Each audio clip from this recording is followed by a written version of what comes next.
Isso é uma coincidência imensa que agradeço, em primeiro lugar, antes de falar da coincidência, ao convite do meu amigo José Alves, na Unicamp, que está em Nova York neste momento, mas nós estamos felizes aqui, apesar disso.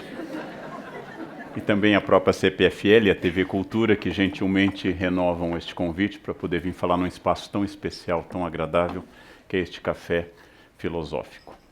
A coincidência é que ontem Shakespeare estava de aniversário. 23 de abril, dia de São Jorge, para quem é devoto.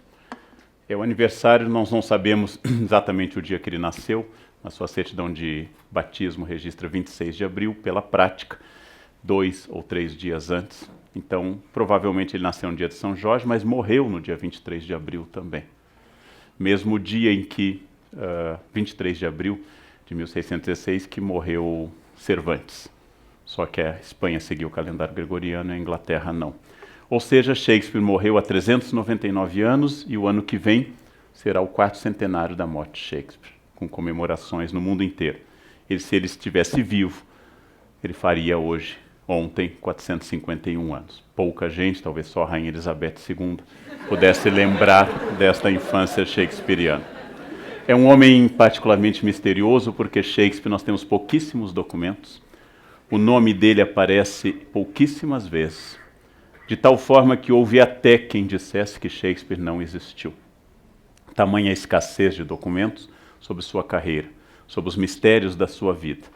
Foi muito moda no século XIX dizer que Shakespeare nunca existiu, que talvez tenha sido um codinome de Francis Bacon ou de outro intelectual, porque se dizia como um homem que não fez universidade, um homem que nunca saiu da Inglaterra, pudesse escrever sobre a Itália, sobre a Alemanha, sobre a França, sobre a Espanha, sobre a Sicília, com tanta propriedade, sem nunca ter feito uma faculdade. Como um homem podia ser tão original sem nunca ter feito nenhum destes cursos superiores? A minha resposta é exatamente a mesma que a maioria dos amantes de Shakespeare dá. Ele é original porque ele nunca fez uma faculdade. É isto que torna Shakespeare original. Se ele tivesse sido formado pela Universidade do século XVI, Oxford e Cambridge, ele seria um intelectual acadêmico, falante de latim, dominando as línguas clássicas, seria voltado a reuniões de departamento, ele preencheria relatórios CAPES, ele estaria inserido no mundo acadêmico e não produziria nada de útil, de bom ou de significativo para o resto do mundo. Na verdade, é não ser universitário que explica a originalidade shakespeariana.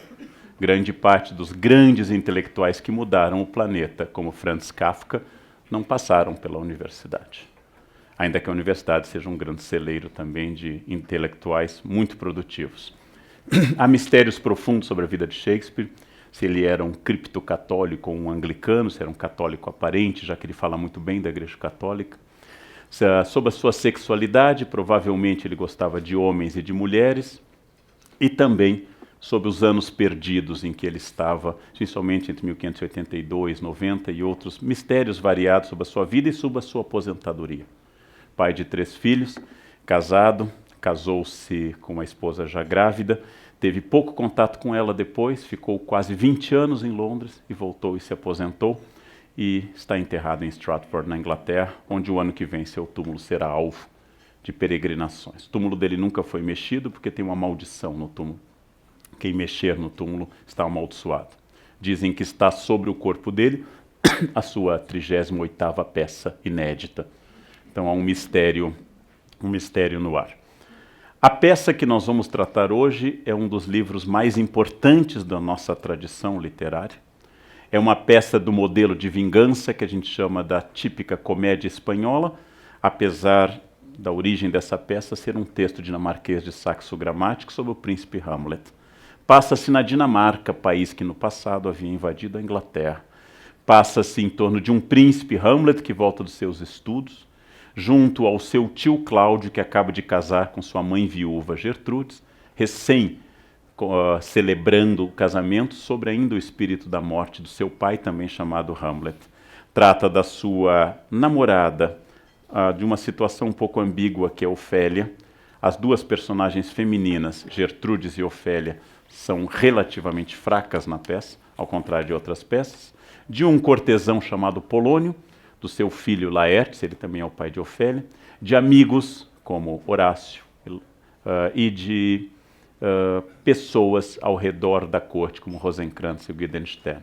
A temática clássica de Shakespeare, de toda a tragédia grega, é chamada hybris, o desequilíbrio, ou seja, um acontecimento que detona um período catártico de transformação. É Édipo, de Sófocles, descobrindo que casou-se com a mãe e matou o pai. É Antígona querendo enterrar o irmão. É Medeia descobrindo, isso era terrível na Grécia Antiga, que seu marido a trocou por uma mais nova. Isso acontecia na Grécia Clássica, era um horror absoluto. É isso. E Shakespeare trabalha com o mesmo princípio da tragédia grega. Há uma híbris, um desequilíbrio, um rei foi morto. Há algo estranho nisso, um outro assumiu o poder de forma ilegítima e a ordem tem que ser restaurada. Poder, legitimidade, dever e vingança. A peça trata muito da questão política central em Shakespeare e nós a lemos por um diapasão existencial porque temos outra leitura. A peça Hamlet é uma peça clássica. Do ponto de vista pessoal, é provável, digo a vocês, que seja a peça que eu mais tenha lido a minha vida inteira. Desde que li a primeira vez no ensino médio, fim do século XVIII, até hoje. É provável que pelo menos uma ou duas vezes por ano, e nos últimos anos mais do que isso, como agora reli domingo em função deste encontro, é uma peça que eu devo ter lido mais que qualquer outro livro. Uma peça que eu conheço o texto bastante bem. Uma peça sobre a qual eu já vi, eu cataloguei em casa 11 filmes variados, chamados Hamlet. Desde o clássico do Laurence Olivier ao Hamlet russo, ou o Hamlet 2000 do Miguel de Almeida, são clássicos que ressignificam o Hamlet, reveem o Hamlet. Há algo a aprender? Vou dar um exemplo pessoal. Há 5 anos exatamente, nesse dia 12 de dezembro deste ano, faleceu meu pai. E a partir do momento que eu perdi meu pai, a orfandade do Hamlet teve outro significado para mim. Pela primeira vez eu senti o que significa a perda de alguém muito próximo, como Hamlet. Pela primeira vez eu senti alguém que tinha partido e que eu nunca mais encontraria, que é o que o Hamlet comenta várias vezes. A perda do meu pai me fez ler o Hamlet com outro olhar. Isso é uma obra clássica, ela é uma companhia permanente, é uma companhia que não desaparece, é uma companhia para uma vida inteira. É uma companhia que eu posso reler quantas vezes eu quiser e reencontro algo. Isto é a definição de uma obra clássica. Ela sempre me traz algo de novo. A ideia de estar na companhia de um livro, quando o livro é sério e eu quero estudá-lo com uma boa xícara de chá, quando eu quero que o estudo se interrompa mais ou menos no meio, com uma boa taça de vinho. A ideia da companhia de um livro é uma das ideias mais agradáveis que a nossa cultura inventou. Volto a insistir com vocês que alguém que não lê terá uma infância muito solitária, uma juventude solitária e uma velhice muito solitária. Porque a nossa grande companhia são as pessoas, mas elas não estão sempre disponíveis. E os livros como os de Shakespeare fazem a gente viajar de uma forma extraordinária, porque eles unem o alto e o baixo, eles unem o vulgar e o sublime, ao contrário de outras obras. Eles são universais, eles falam da liberdade do ser humano, eles falam da consciência das pessoas, em todas as peças, do grau extremo de consciência das pessoas. Trazem os defeitos de uma época que hoje nós consideramos errados, como a misoginia shakespeariana, a desconfiança dele das mulheres. No Hamlet ele diz, fragilidade, teu nome é mulher. Pode ser traduzido também, Freud, por inconstância, teu nome é mulher. Fala do conservadorismo político, Shakespeare odeia povo, chusma, ralé, mancha verde. Shakespeare gosta de reis, aristocratas. Shakespeare gosta de gente que seja nobre como Hamlet. E o próprio Hamlet se desespera com a morte do pai e é capaz de matar seu quase sogro Polônio sem nenhuma culpa, porque não é de fato alguém de sangue nobre. Fala também do seu antijudaísmo no Mercador de Veneza. Shakespeare, como quase todo mundo do século XVI, tem sentimentos negativos com o judaísmo, apesar de ele nunca ter visto um judeu na vida, porque na Inglaterra eles tinham sido expulsos e só voltariam no século XVII. Shakespeare também tem um defeito estrutural, é um homem fraco para conceber enredos. Das 37 peças, existe um debate sobre uma 38ª, mas vou ficar com o número canônico. Das 37 peças, 154 sonetos, 2 poemas épicos, Shakespeare criou o enredo original apenas de uma. Todas as outras ele adaptou, chupou, copiou. Shakespeare é um homem que copia o enredo e dá a este enredo uma vida enorme. Criou 2.000 palavras na língua inglesa. 2.000 palavras em inglês são atribuídas pela primeira vez localizadas em Shakespeare. E suas frases famosas, como ser ou não ser, são as mais citadas na língua inglesa, tirada do monólogo do Hamlet. A frase da Miranda na Tempestade, sua última grande comédia, O Admirável Mundo Novo, A Brave New World, dá título ao livro do Huxley, é título de uma série de reflexões. Todo mundo é um teatro, da peça As You Like It, como queiras, é uma peça fabulosa, com essa frase fabulosa.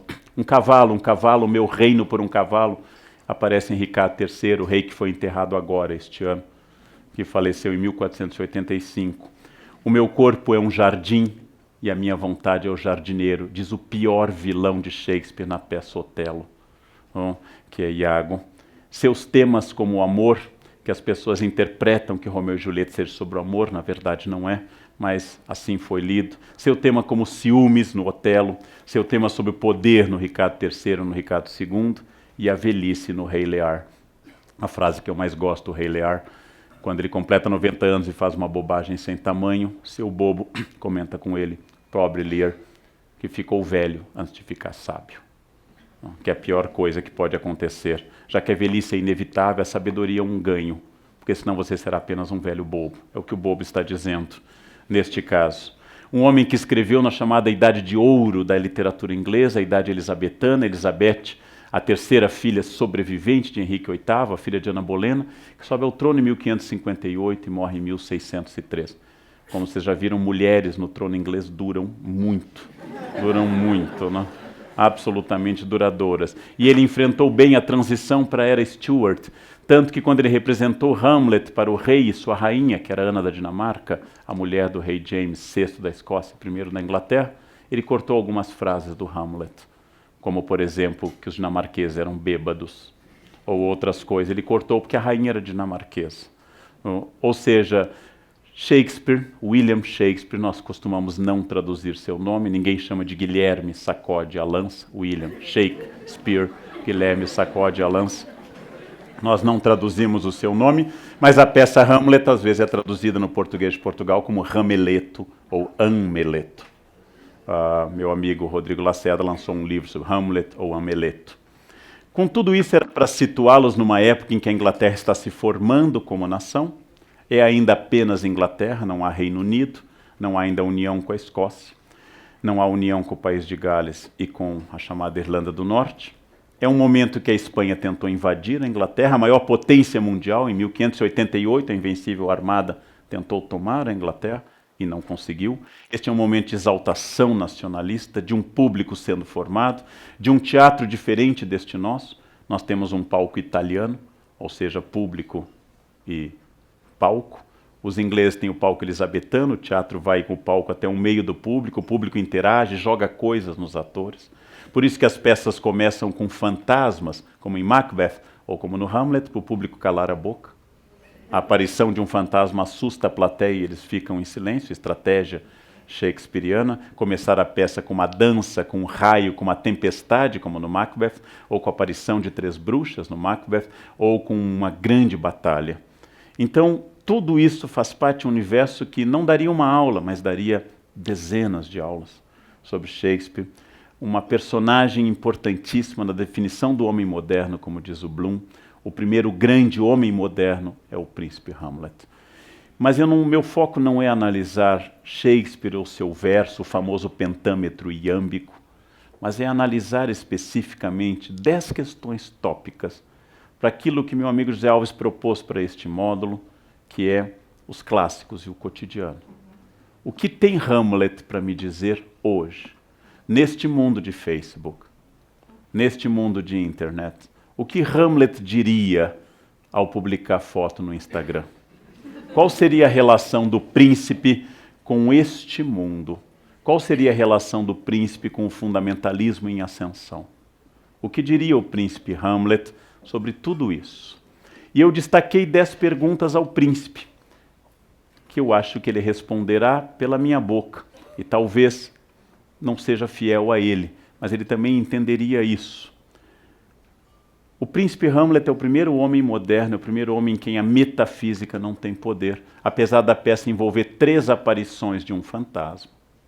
Apesar da peça envolver discursos religiosos, como o enterro de Ofélia ser lícito ou não, sobre o príncipe matar ou não o rei Cláudio, com medo que matando ele vá para o céu já que estava rezando, mas é a primeira vez em que nós estamos diante de um homem que toma decisões a partir de lógicas e estratégias. O príncipe Hamlet é a primeira personagem que vive o príncipe de Maquiavel. É a primeira personagem objetiva. São 2 príncipes, o florentino do início do XVI e o inglês. Vamos datar a peça, segundo a maioria dos autores, por volta de 1600. A crença no poder do eu, da ação e da liberdade. A glória e a tragédia do nosso tempo, a glória e a tragédia do nosso tempo é exclusivamente a nossa crença profunda no eu. E o primeiro ser que proclamou o eu como elemento fundante do mundo, ou seja, que pena que eu tenha que consertar a... Acho que o microfone está indo e voltando.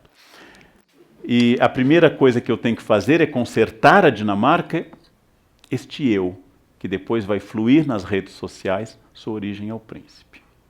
O príncipe Hamlet diz com certeza que ele é agente da sua história quando ele arranja uma peça dentro da peça, quando ele se finge de louco, quando ele engana as pessoas, quando ele aceita ou diz não às questões. É a primeira vez que o eu é soberano, e essa é a grande luta da modernidade. O antropocentrismo moderno é a frase ambígua do príncipe ao dizer, citando no fundo filósofos gregos, que obra de arte é o homem. Ainda que ele diga logo em seguida que para ele não seja nada. A primeira passo do príncipe para nós é sobre o poder do eu. O poder que o príncipe proclama ao tomar uma decisão clara de não se matar no monólogo Ser ou Não Ser. Há intérpretes que acham que o monólogo não é sobre o suicídio, apesar de ele citar em 2 versos o suicídio. Mas é a primeira vez que alguém diz, eu sou senhor do meu destino. Apesar do Romeu ter dito, eu sou um joguete do destino, e o príncipe ter reclamado que as coisas não saem como ele quer, o príncipe Hamlet, ele é a primeira pessoa no alto teatro contemporâneo, moderno contemporâneo, que afirma o seu eu, como o princípio instaurador da ordem, sem nenhuma metafísica. Ele é a primeira personagem da grande obra canônica a proclamar o fim da redenção pelo amor. Ofélia não é a personagem importante para ele. Ele não se importa em matar o pai da sua ex-namorada, não se importa em matar o irmão da sua já então falecida namorada, e não manifesta uma culpa intensa que ela tenha ficado louca e se suicidado em função do amor por ele. Ele não faz do amor um elemento de redenção, ele não é romântico, ele é um homem moderno. O amor é um instrumento que existe ao redor dele. O amor não é o foco do Hamlet, como não é do Romeu e Julieta. Se as pessoas interpretam que Romeu e Julieta é uma peça sobre o amor, devem lembrar que Romeu começa a peça apaixonado por Rosalind. E vai a uma festa para esquecer Rosalind, e vê Julieta e esquece Rosalind em 1 segundo. E diz que Julieta é a coisa mais linda que ele já viu a vida inteira. E num célebre soneto 4433, ele proclama que ele é um peregrino indo aos lábios da catedral da Santa Julieta. Eles se proclamam amorosos na cena do balcão, na noite de domingo para segunda. Eles se casam na terça-feira, têm a sua primeira relação sexual e única, e morrem na quinta-feira. Se isto é o modelo de amor, um amor que vai de domingo à noite até quinta pela manhã, eu amei intensamente, dezenas de vezes na minha vida. Então, a ideia que nós fazemos de que Romeu e Julieta esteve sobre o amor é a ideia romântica, a ideia do século XIX. A peça é sobre a ordem política, e a personagem central é o príncipe Escalos, que 3 vezes entra em cena para restabelecer a ordem. Porque o Romeu e Julieta nos passa a seguinte lição: sigam o conselho dos pais, porque seguir o coração só dá problema. Se você casar fora do que os pais aconselham, o resultado será tragédia. porque o amor, nos casos mais intensos, dura 4 dias.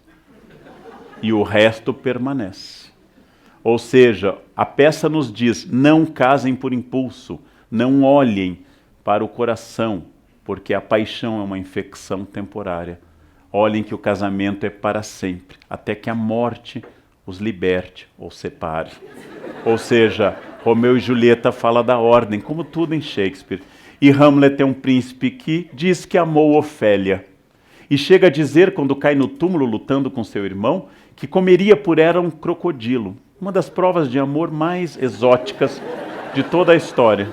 Pergunta ao irmão, você a amava como eu? Eu a amava a ponto de comer por ela um crocodilo. Um mistério profundo, uma declaração de amor estranha. Apesar da idade moderna ser por excelência a idade da retórica e da etiqueta, Hamlet é o grande crítico da retórica e da etiqueta. Apesar de Hamlet usar da retórica, Hamlet critica 2 personagens. A primeira é o próprio Polônio, que só fala de forma retórica e nunca se coloca, nunca está presente. Polônio é sempre o homem da cena. Polônio é o homem que diz o que deve ser dito. A própria rainha Gertrude se irrita e pede mais brevidade de Polônio. Polônio que Hamlet mata comparando a um rato. Polônio é o homem da etiqueta, é um homem da corte, e Hamlet o mata, dizendo que ele morreu exatamente do jeito que ele sempre viveu, ou seja, enganando aos outros. E quando uma personagem superafetada, na transição do ato 4 para o ato 5, vem convidá-los para um duelo entre Hamlet e o irmão de Ofélia, Hamlet pergunta a seu amigo, você o conhece? Seu amigo diz, não, então você é uma boa pessoa. Porque ele é uma pessoa totalmente inclinada à etiqueta. No mesmo momento que a etiqueta e a retórica começavam a hipertrofiar na sociedade contemporânea, Hamlet começa a dizer que a etiqueta não tem nenhum valor. Que o importante é o que você é e não o que você aparenta, apesar de Hamlet dominar a retórica. Outro elemento importante, que eu chamei de 4º elemento, Hamlet é o anti-Facebook. Hamlet não só não é feliz, como não faz questão de parecer feliz. Hamlet nada publica ao estilo almocei, tá sol aqui, e jamais diz kkkk. Hamlet é melancólico. Hamlet se veste preto e anuncia que o preto é a cor que reflete melhor o estado da sua alma. E quando dizem que a sua melancolia é uma doença, porque no 16 a melancolia é um humor, uma bilis que entra nas pessoas, ele diz no ato 2, na cena 2, eu podia ser livre numa casca de noz. Não importa onde eu esteja, o importante é a minha consciência.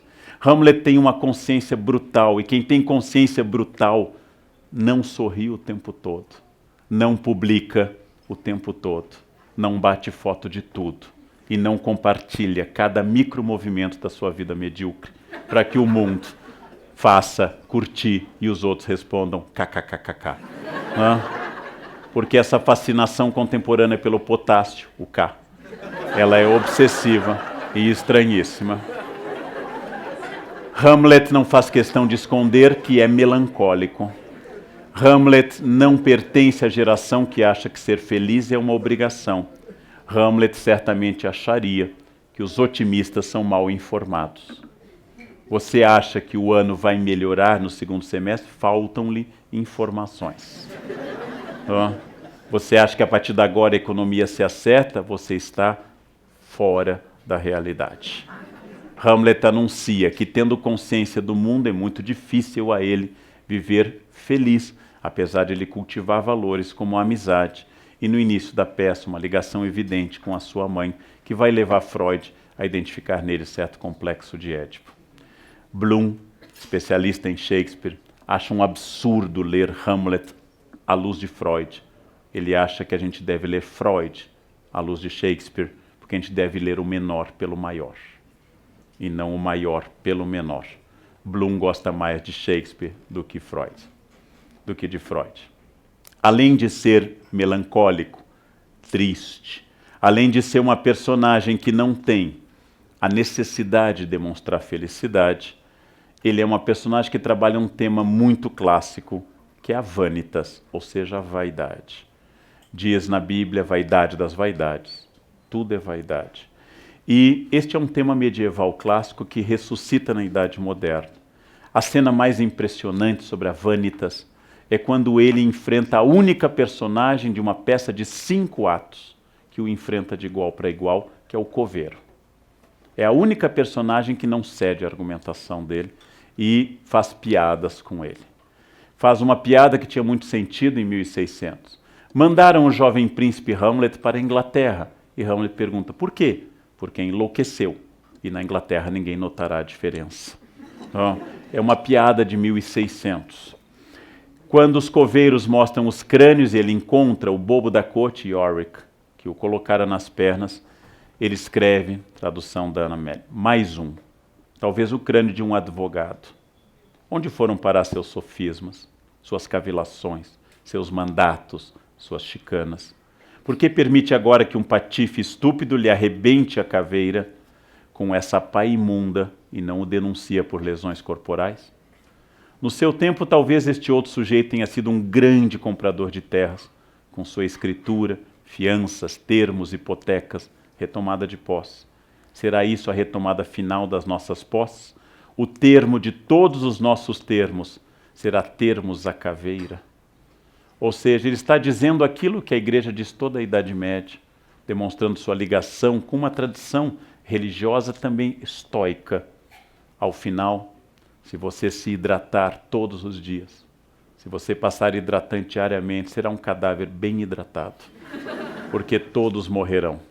Os que tiverem botox, os hidratados, os maquiados, os maracujás de gaveta, todos morrerão. Porque todos que estão nessa sala, é uma coisa que eu custo a revelar a qualquer público, um dia morrerão.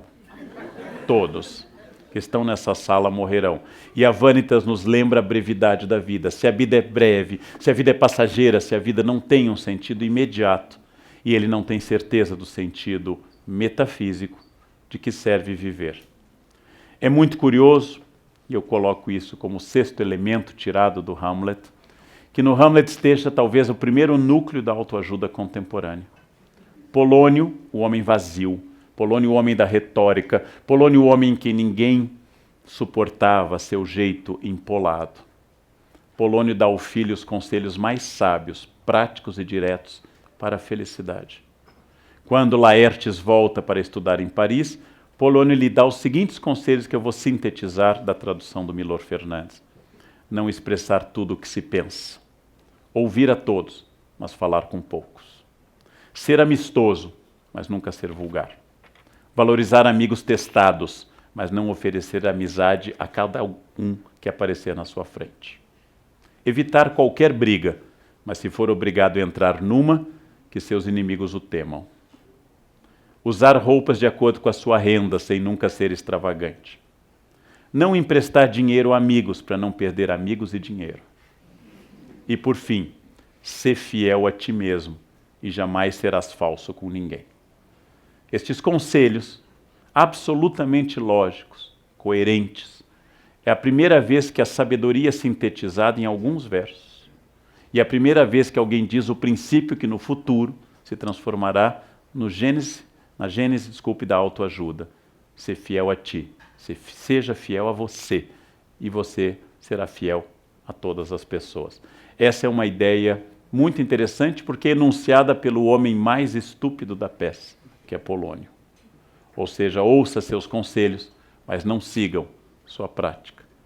Ofélia tinha acabado de dizer ao irmão algo parecido. Quando o irmão lhe aconselha virtude, ela diz, mas não seja como alguns pastores, que aconselham virtudes aos fiéis, mas seguem outro caminho. Ofélia já havia advertido, porque naquela época terrível, alguns pastores diziam uma coisa na igreja e faziam outra atrás. Era um momento muito difícil, o fim do século XVI. Há um elemento fabuloso dentro do Hamlet que nos remete a um recurso que será muito usado, inclusive em novelas futuras. Uma peça dentro da peça. A consciência da realidade, usando uma linguagem técnica, o signo do signo. O mundo do Hamlet passa a ser mais real, porque o mundo da peça é mais irreal. Colocar uma peça dentro da peça, um filme dentro de um filme. Colocar este tipo de representação é algo que reflete uma consciência de dois planos. Um plano que se aproxima mais do real e um plano que pretende ser mais interpretativo. Há uma consciência terrível nele, que é sobre a política. A peça, como tudo em Shakespeare, tem um viés político. A frase mais citada da política shakespeariana é quando o príncipe diz: há algo de podre no reino da Dinamarca. Hamlet sente que a corte está tomada pela corrupção. Hamlet não sabe bem o que fazer. Hamlet não pode se apoiar no tio, não pode se apoiar na mãe, não sente firmeza em Polônio, e são mandados a eles dois amigos, que são, na verdade, alcaguetes, Rosencrantz e o Guildenstern. Hamlet tem que dizer: há algo de podre no reino da Dinamarca. Diz o grande Harold Bloom, dos maiores especialistas em Shakespeare, nos seus 2 livros sobre o Hamlet. Um capítulo do livro Shakespeare e a Invenção do Humano, e outro que é um livro inteiro dedicado ao Hamlet, que é Hamlet, Poema Ilimitado, um trecho citado do Polônio. Diz Harold Bloom: foi a consciência que o envelheceu, a consciência catastrófica da mazela espiritual que assola o mundo, que ele internalizou e que não quer ser chamado a curar, tão somente porque a verdadeira causa de sua versatilidade é o impulso rumo à liberdade. Faz séculos, os críticos concordam que o maior apelo do Hamlet é o paradoxo. Nenhum outro personagem da alta tragédia parece tão livre, mas o mal de Elsinore é o mal de todo tempo e lugar. Todo estado tem algo de podre, e os que têm sensibilidade semelhante à de Hamlet, cedo ou tarde vão se rebelar. Há uma categoria de pessoas, dando um conselho político hamletiano, que são as pessoas felizes. Essas pessoas felizes no Brasil seriam aquelas que acreditam profundamente, e muitas pessoas acreditam, que a corrupção está a cargo de um partido. As pessoas que acham que a corrupção está a cargo de um partido e que bastaria tirar esse partido do poder para que o reino da justiça e da igualdade se instalasse no país, são pessoas muito felizes. São pessoas que substituíram cultos como do Papai Noel e do Coelhinho pelo culto da corrupção isolada. E quando eu digo isso, eu não estou dizendo que um ou outro partido não sejam notáveis pela corrupção. Eu estou dizendo aquilo que eu venho dizendo seguidas vezes em muitas manifestações, na televisão ou em textos, que a corrupção que Hamlet nota começa no leito da sua mãe na Dinamarca. A microfísica do poder. A corrupção começa a andar pelo acostamento. A corrupção começa no recibo de dentista comprado para entregar um imposto de renda. A corrupção continua no atestado médico falso entregue pelo pai para justificar o filho, que apenas vagabundeou para a prova. A corrupção continua com o colega, que na aula de ética política em filosofia assina a lista pelo colega, estudando Spinoza e a sua ética. A corrupção continua em todos os lugares, e apenas numa ponta do iceberg, como o último elemento da corrupção, ela chega a um partido, a um governo e a um poder. Se a corrupção fosse de um grupo, eu seria uma pessoa profundamente feliz. Rejeitaria Hamlet, adotaria Paulo Coelho. Seria uma pessoa absolutamente tranquila, porque a partir deste momento eu teria consciência que, eliminando aquelas pessoas que são do mal, eu estaria livre. Hamlet, na sua consciência, vai percebendo que o mal vai por todos os lados, inclusive nele. E a consciência, como ele diz no seu mais famoso monólogo, Hamlet é responsável por quase metade das falas da peça. No seu mais famoso monólogo, ele vai dizer: a consciência nos torna covardes. Porque quanto mais eu envelheço, e Hamlet envelhece muito nos atos finais, é um dos mistérios da peça, Hamlet dá um salto cronológico. Quanto mais eu envelheço, mais eu tenho medo. Quanto mais eu tenho medo, mais eu vou tendo consciência do mundo. Eu comentei um dia numa aula que, diante de uma piscina nova numa casa em Florianópolis, eu desci como desce uma pessoa na minha idade. Primeiro botei a ponta do pé para ver a temperatura da água. Depois, segurando na escada com uma firmeza notável, fui afundando aos poucos, sem saber a profundidade da piscina, ou se eu passaria mal, ou se eu poderia estar. E finalmente, aos pouquinhos e molhando, o Chile, os Países Baixos, as áreas europeias, eu fui afundando na piscina. Meu sobrinho de 18 anos se atirou na piscina. Ele tem 18, eu tenho 52. A consciência nos torna covardes. Eu jamais vou hoje a qualquer lugar sem reserva de hotel, planilha Excel, com tudo anotado. Eu não saio sem remédio, just in case, para isso ou para aquilo. Levo guarda-chuva, casaco, lenço. E se precisar, um papel higiênico escondido na maleta, porque pode ser que não tenha. Jovens nunca saem de guarda-chuva à rua, jamais. Guarda-chuva é sinal de idade, sempre. Jovens jamais acreditam que vai chover sobre eles. E se chover, eles se esconderão da chuva. E eu acredito que sempre choverá sobre mim. Naquele momento, a consciência nos torna covardes. Eu levo óculos extra, eu levo guarda-chuvas, eu levo casacos. Quanto mais eu envelheço, maior fica a necessaire dos remédios em particular. O que significa isso? Eu percebo que a vida tem riscos e que a ignorância é uma bênção. Ou seja, quanto menos eu soubesse dos riscos do mundo, melhor eu faria. O que fazer com essa consciência? O que fazer com o fato que eu sei que enquanto os outros gritam dia 31 de dezembro, feliz ano novo, eu digo, vai ser um ano igual a todos, só que mais velho e um ano mais próximo da morte. E como dizer isso sem estragar a festa dos outros, né? Enquanto eles cantam este ano, quero paz no meu coração, quem quiser ser um amigo que me dê a mão, e eu penso, cada vez terei menos amigos, porque eles estão morrendo ou se afastando. Porque a ignorância é uma bênção. É uma bênção profunda. Ou seja, todo Estado tem algo de podre. E quando eu sei que a mudança de um governo não é a mudança de uma estrutura, eu não vou ter a expectativa, a alegria daquela nova posse no dia 1º de janeiro com o novo partido que vai restaurar a ética num país, enfim, transformado. E quando alguém me diz, na ditadura militar era melhor, eu digo, era uma beleza. Era uma beleza. Eu lembro dessa beleza, deste paraíso que era. Né? Ai, Dom Pedro II era ético, então eu listo 10 escândalos do Segundo Império para as pessoas. A consciência é um peso. Como seria bom imaginar que nós tivemos um imperador inteiramente simpático e um período em que, apesar da repressão, a ética tivesse dominado. Como seria bom. Só que não foi assim. A democracia, pelo contrário, trouxe à tona todas as mazelas do nosso mundo, e este é o defeito da democracia. Ela nos dá consciência do que somos, e por isso esse espelho de Oscar Wilde, esse espelho de Dorian Gray, é desagradável, porque a medusa é a górgona que nos contempla, como na obra de Caravaggio, na Galeria dele Uffizi. Ser ou não ser? Pergunta o príncipe no 9º item que eu destaco. Qual é o sentido de ser ou não ser? O verbo to be, vocês sabem que em inglês pode ser tudo. Pintar, serzir, remendar, bordar, adicionar. O verbo to be é o primeiro e único verbo que os professores de inglês ensinam a vida inteira na escola. Porque ser ou não ser pode ser traduzido, como fazem alguns tradutores recentes, por existir ou não existir. Cada época diz uma leitura. O próprio Hamlet dá uma pista ao dizer a Horácio que ele entregaria de bom grado seu coração a um homem que fosse senhor das suas emoções. Porque uma pessoa passional é uma pessoa perigosa. Domínio de si. A pessoa que tem domínio de si, pensa o príncipe, é a pessoa que jamais se ofenderá.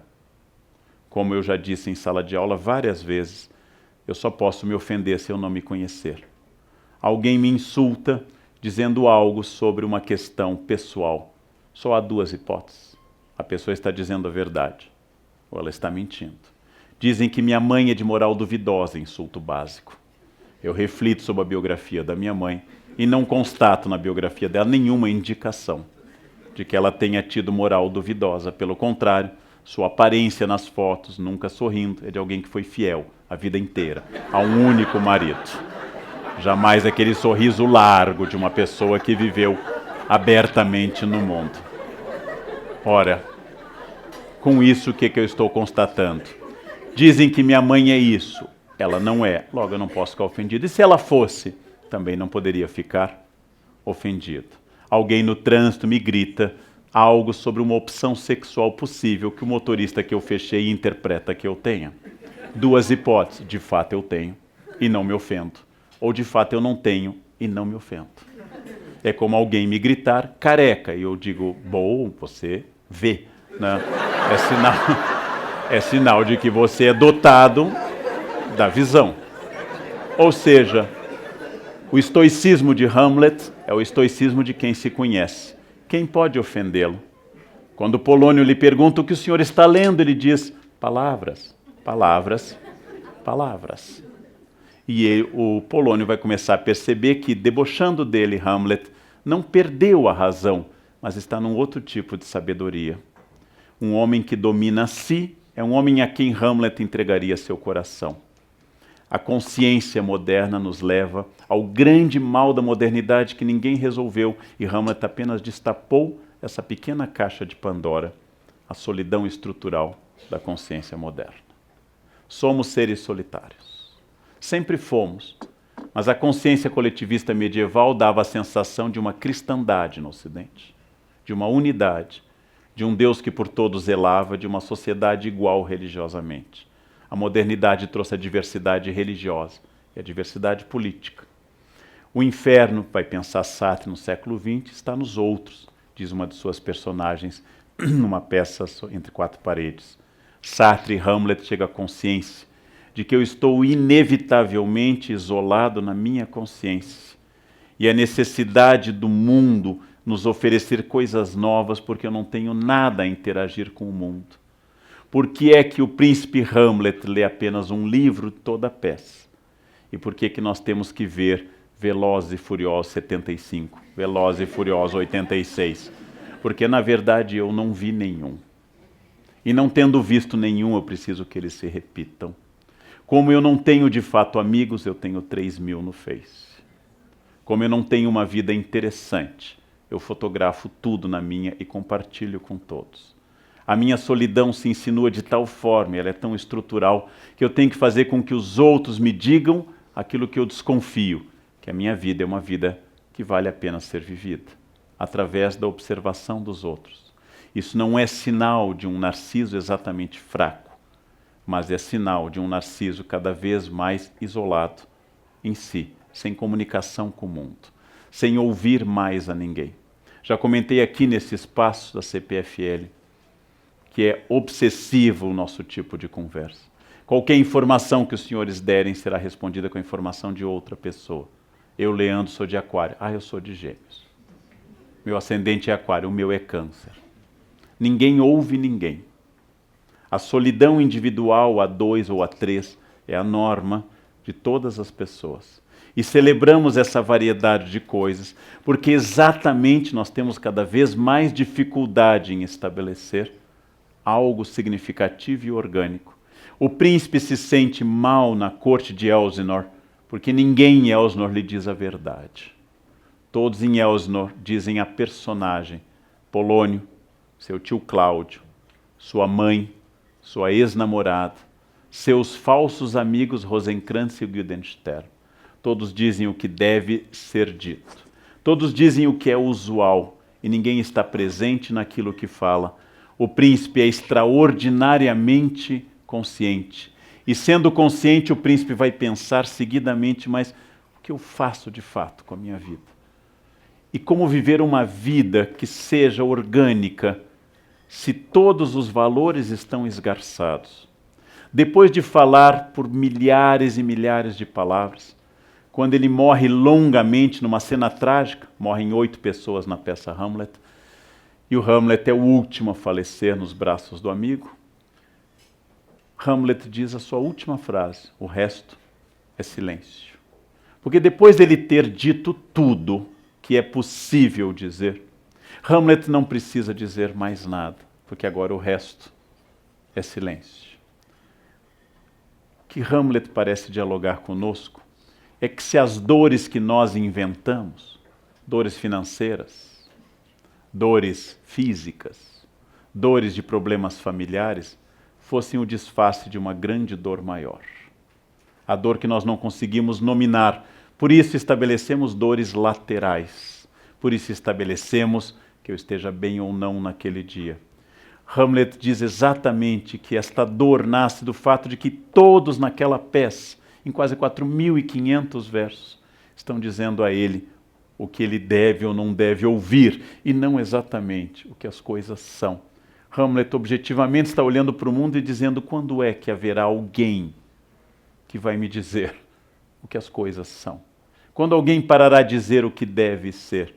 Quando alguém parará de colocar fantasias, de beber muito, ele reclama da bebedeira da corte, de disfarçar sua dor? Quando alguém começará a estar presente naquilo que fala? Quando as pessoas começarão a ser e deixarão de não ser? Esta é uma pergunta muito dura de ser respondida. E como ela é muito dura, a maior parte de nós prefere não respondê-la. Como nós falamos muito, é provável que nós falemos muito, e todo instante, ao celular, no WhatsApp, porque nós não temos mais nada a dizer. E não tendo nada a dizer, eu preencho esse vazio insuportável com falas constantes. Hamlet nos convida a olhar, essa é uma cena que não está prevista na peça, mas assim foi interpretada desde o século XVII, a olhar para uma caveira. Quando ele faz o seu monólogo olhando para uma caveira. E perguntar decididamente, diante da morte inevitável, quem é que eu sou de verdade, quando os outros que eu acho, que me julgam pelo que eu devo ser, tiverem desaparecido. Por que é que eu não vivo desse jeito? Meu pai e minha mãe, Sartre chamaria má fé, Hamlet chamaria apenas Polônio, ou seja, a encenação, a etiqueta. Não, eu não posso fazer isso, o que minha família diria? Muito ou nada, mas igualmente irrelevante. Se a família apoiar ou criticar, você continuará sozinho. Mas como eu prefiro, ao invés de enfrentar a solidão da minha decisão, eu prefiro dizer que é uma opção por causa da minha família, dos meus filhos, dos meus vizinhos ou da minha fé, eu prefiro sentir-me vigiado do que me sentir sozinho. Eu prefiro me sentir protegido pela crítica do que largado pela indiferença. Esta é a pergunta central do Hamlet. O que eu responderia se nada fosse relevante a não ser a minha decisão e nada garantisse que essa decisão fosse correta? Quem eu seria se eu estivesse absolutamente só no mundo? Resposta do príncipe: você está só no mundo. Até porque sua vida será sempre solitária, com outros solitários ao seu redor, dando opiniões sobre eles, e você interagindo, dando opinião sobre si. E dizendo que você não toma essa decisão porque o outro é o obstáculo.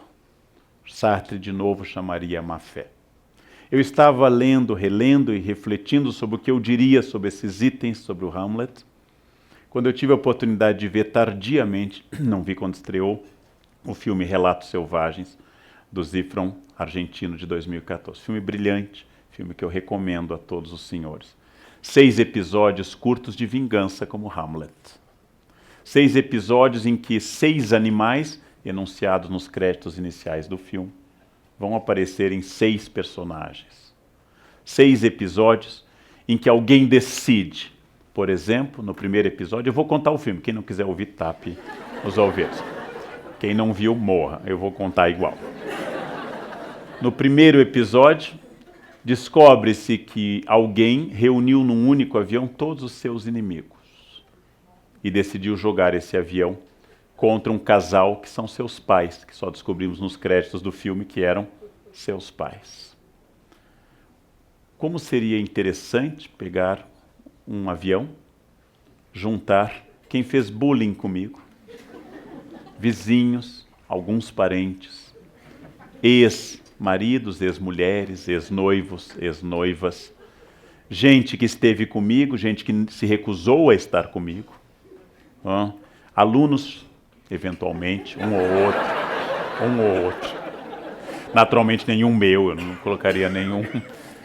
Né? Pessoas do meu mundo, uma ou outra síndica da minha existência. Se eu pudesse colocá-los num avião e jogá-los, o que diria Hamlet, relido à luz da nossa consciência contemporânea? Pobre homem que acha que o problema do mundo está nos outros. Pobre homem que nessa vingança Achou que ele era mal amado porque os outros eram incompreensíveis e jamais olhou para a sua própria caveira e perguntou: será que eles não tinham razão e que eu não era uma pessoa medíocre? Por que eu acho que todo mundo que me persegue tem inveja? Pode ser simplesmente alguém que esteja reconhecendo a minha falta de qualidades. Será que humildade não é o disfarce ético da falta de qualidades? Uma briga de trânsito vale a pena? O filme mostra duas pessoas que, envolvidas numa híbris, num desequilíbrio, vão até a morte. E quando os dois estão queimados num cadáver final, o guarda lança a hipótese: é um crime passional. E provavelmente sim. Não passional porque os dois homens, machos, héteros, alfa, tenham tido um caso, mas passional porque ambos são vítimas da sua paixão. Passional porque ambos não se conheceram e decidiram que o ressentimento de dois mereceria a morte de ambos. Um por não ter o carro do outro e outro por não permitir que um carro simples barrasse a sua passagem. Se a minha honra está no ano do carro, há algo de podre no reino da Dinamarca. Muito podre. Como é que eu posso ser racional, um engenheiro, num estado latino? É o que descobre o senhor Bombita, um homem que pensa racionalmente, mas descobre que ele é guinchado e multado sem razão. E ele decide que o Estado deve ser racional. E ele morre nessa tentativa, não morre no sentido físico, mas ele decide se vingar do Estado. Curiosamente, ele é amado apenas quando faz essa vingança. O que fazer se o meu pior inimigo vier jantar no meu restaurante? Colocar veneno de rato na comida, obviamente. E matar o filho dele também, o mal é hereditário. Tem que ser punido igualmente. Como é que eu livro um filho que se meteu numa grande enrascada ao atropelar uma grávida? Pagando a todos os envolvidos. E tratando daquilo que Marx previa no 19, transformar todas as relações em mercadoria, já que todos são corruptos. O filho, a mãe, o pai, o advogado corrupto, um pleonasmo, e todo o resto envolvido. E o episódio mais longo e mais instigante: a noiva que está feliz casando no seu melhor dia da vida e descobre, coisa terrível, o filme é na Argentina, obviamente, não é no Brasil, que seu noivo a traiu e convidou a mulher com quem ele a traiu para o casamento. Horrível isso, né? É ficção, isso é ficção cinematográfica. Muito curiosamente, a noiva decide se vingar, basicamente, giving. Não? Basicamente, ela decide se vingar saindo com o cozinheiro. Depois passa a agredir a concorrente ao jogá-la num espelho e quebrar sobre ela. E por fim, os dois se enfrentam quase a ponto da morte e finalmente descobrem, um no outro, que naquela violência do traidor e da assassina, agora adúltera, um respeita o outro e enfim eles descobrem o amor. Estranhíssimo, absolutamente natural. Até então eles tinham descoberto o noivado, e a data do casamento, e o vestido, e o pastrame quente citado no filme. Eles tinham descoberto a música do casamento, eles só não tinham olhado um para o outro. E ao se olharem em meio à situação de destruição da humanidade, ao se olharem no fundo do poço da agressão, os dois acabam constatando que se amam porque um animal olhou para o outro e se reconheceu como parte da manada. Um parou de idealizar o outro e pela primeira vez, sujos de sangue e quase mortos, eles descobrem que se amam, como o Sr. Bombita só é respeitado na prisão e como os dois homens do trânsito só se encontram e se amam quando se matam e na morte. Hamlet diria: às vezes é preciso matar 8 pessoas para que a corte da Dinamarca se veja. Às vezes é preciso apenas tentar matar o marido para que ele descubra que eu o amo. Isso não é uma indicação pessoal, gente. Quero deixar claro que isso é uma análise literária. O que fazer diante da consciência? Hamlet percorreu 5 atos. Hamlet percorreu 5 grandes atos, na maior peça em tamanho de Shakespeare, para testar a amizade com Marcelo, para testar a falsa amizade de Rosencrantz, para descobrir que sua mãe cedeu apenas à sua sensualidade, para descobrir que seu pai quer vingança, e para chegar ao ponto em que, tendo matado Polônio, tendo matado Cláudio, tendo se envolvido numa trama que levará à morte de sua mãe, que levou ao suicídio de Ofélia, que matou o irmão de Ofélia, e que ele próprio acabou sendo ferido pela espada envenenada, em que ele passou por toda a provação, e ele está pronto agora para olhar as coisas com objetividade. Como a peça segue regras retóricas, como todas as grandes tragédias, a personagem deve se mutilar ou morrer ao final. Ou ela deve matar, ou ser morta, ou se mutilar. Édipo arranca os olhos. Ifigênia, Ismália, todas as personagens trágicas, da Grécia até Amor de Perdição, de Camilo Castelo Branco para Sófocles atrás, todas as grandes peças, nós temos que purgar, temos que chegar à catarse. E Hamlet nos oferece um caminho um pouco distinto. Não é necessário que você mate 8 pessoas e assim, ou 7 e assim, para que você atinja a sua consciência. É necessário que pela primeira vez na vida, diz o Hamlet em longos monólogos, você consiga dizer apenas o que as coisas são. E para isso Hamlet teve que se fingir de louco. Me disse um psiquiatra no Rio de Janeiro, num congresso, e quando ele era diretor da Pinel na década de 70, todos os esquizofrênicos e outros abalados andavam pelo pátio da Pinel fazendo isso. Andando para lá e para cá, falando num telefone imaginário. E ele descobriu que com a invenção do celular todos andam assim, que os esquizofrênicos apenas eram visionários do que seria neste momento. Diz ele também que todos os com síndrome persecutória viam câmeras filmando de todos os lados. E hoje nós estamos sendo filmados de todos os lados. Os loucos foram apenas faróis da raça, pessoas que intuíram o que aconteceria. Porque, como escreveu Erasmo no Elogio da Loucura, às vezes é preciso ser louco para dizer o óbvio.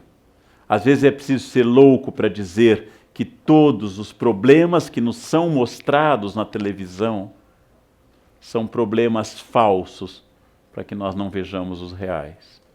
Que todas as fotos que são exibidas nas revistas são enganos de consciência, para que eu não veja o que eu não quero ver, o rosto da Medusa. Que todas as festas são um barulho alto para impedir que eu expresse a melancolia densa e profunda da minha existência.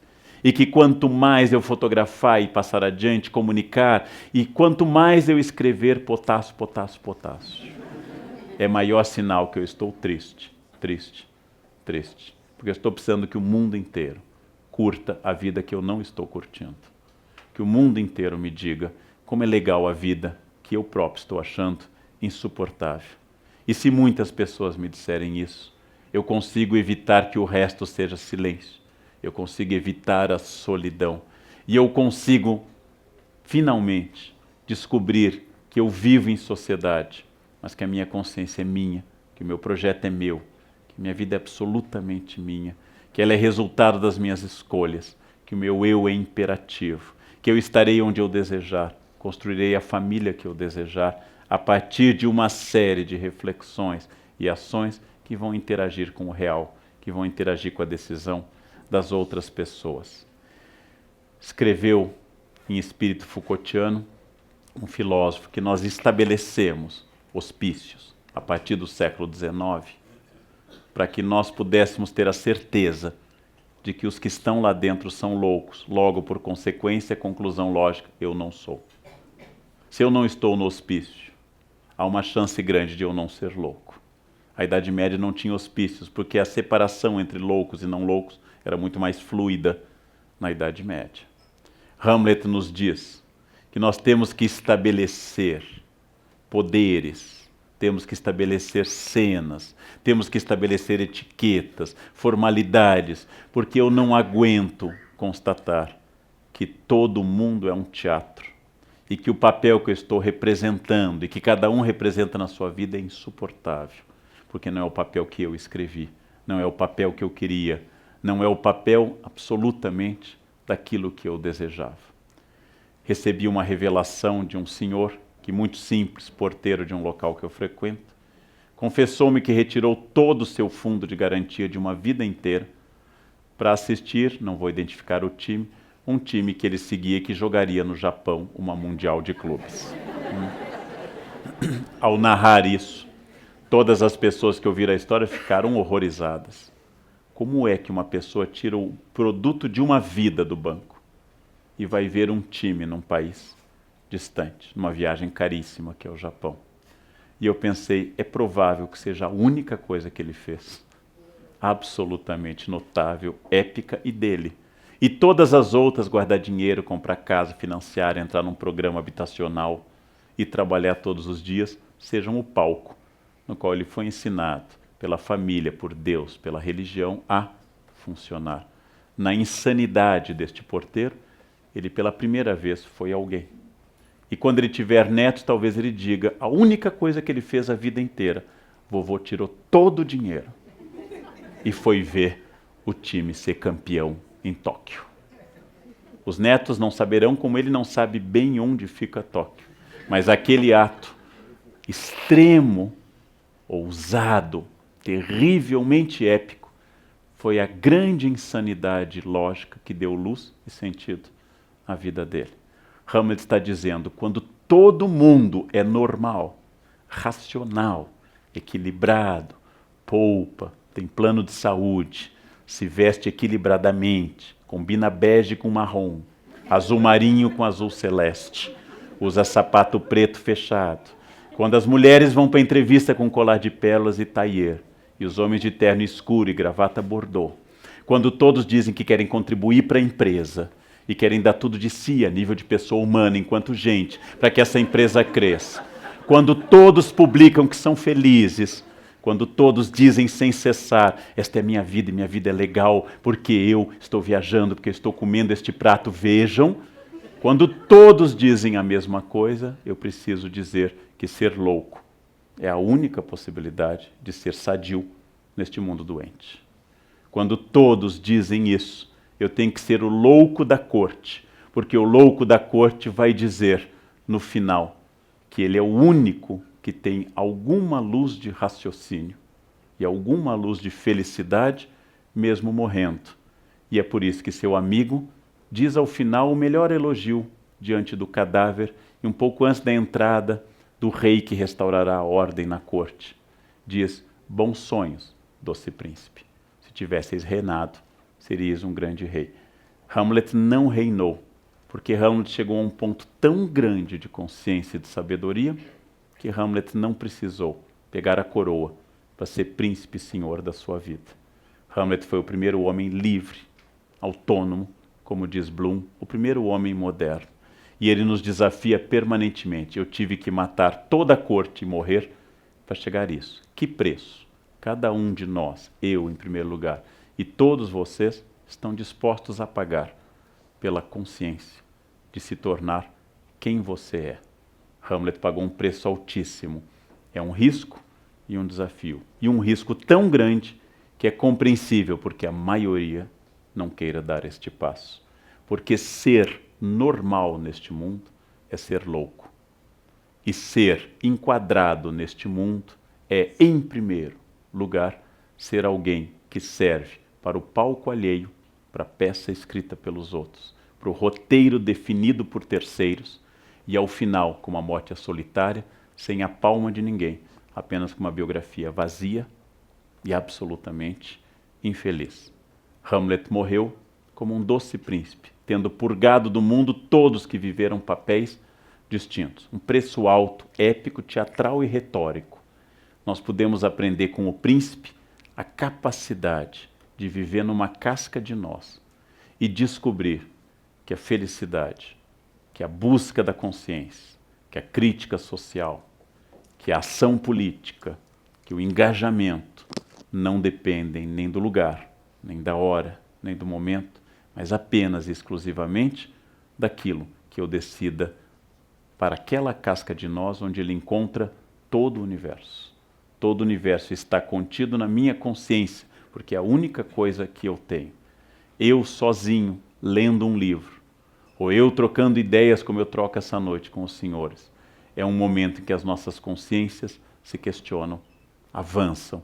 E eu posso dizer, muito longe do espírito da autoajuda que diz, aceite-se e você será feliz. É muito mais grave do que isso. É tente descobrir vagamente quem você é.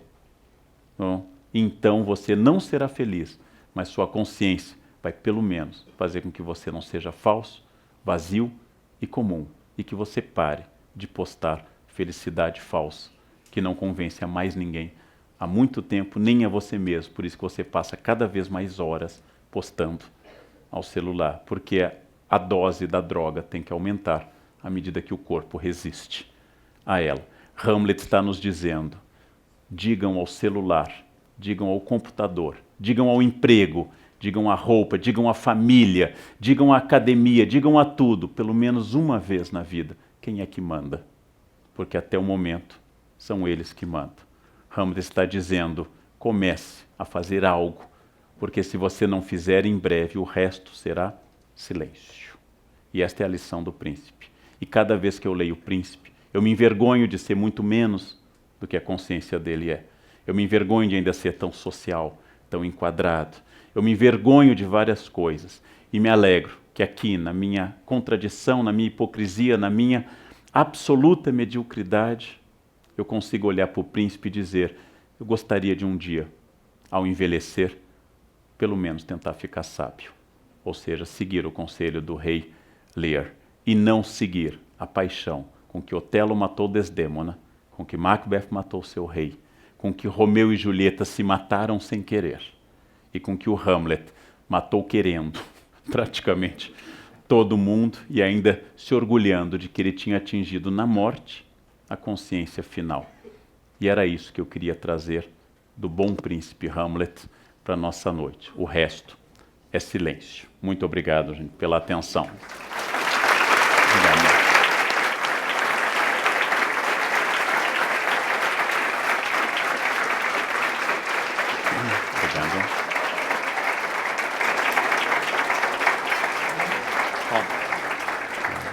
Como sempre, Leandro nos surpreende com essas palestras brilhantes, é dizer pouco, né?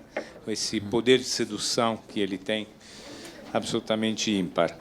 Passamos agora, então, para as perguntas de vocês. Por favor, levantem a mão, aguardem alguns segundos. Vocês sabem que estamos gravando, portanto, tenham um pouquinho de paciência. Procurem ser objetivos, fazendo perguntas, não é? De maneira tal que a maioria das pessoas possa participar. Vamos, porém, começar a primeira pergunta com uma pergunta do nosso curador para o Leandro. Por favor.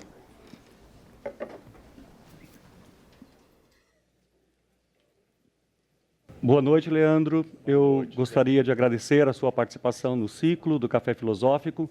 E a minha pergunta, a partir da sua exposição brilhante sobre Hamlet, é o que Hamlet poderia dizer sobre a política brasileira nos dias atuais? Diz isso e vai para Nova York, né?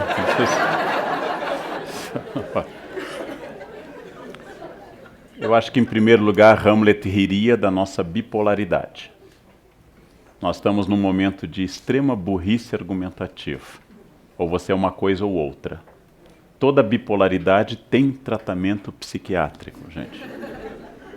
O meu grande drama com a política atual é a pobreza da argumentação dos dois lados.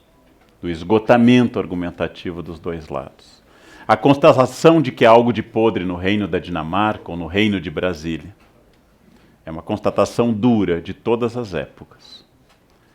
A nossa capacidade de ouvir está muito baixa.